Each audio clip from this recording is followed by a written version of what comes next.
जल्दी सजावे धानी पूजवा के थाली, देवलोक से आइल हकिन मैया शेरा वाली। जल्दी सजावे धानी पूजवा के थाली, देवलोक से आइल हकिन मैया शेरा वाली।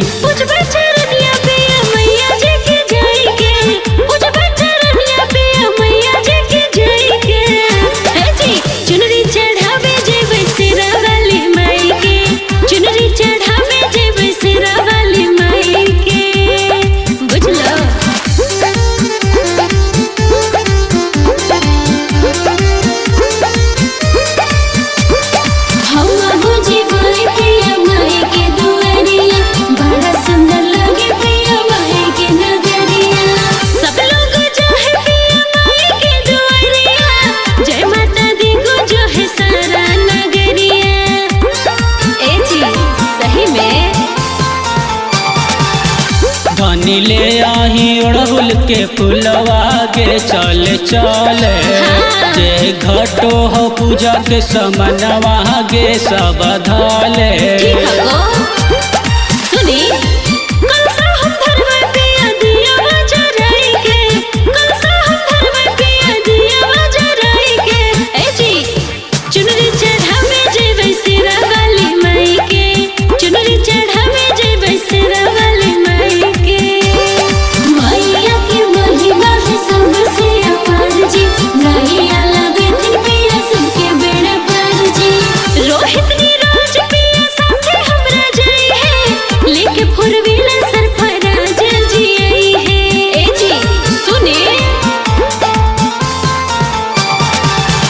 कहाँ हो तोर देवरा राहुलवा रे कुंदनवा, भेजले ही हम लावेला नारियल गे और पनवा।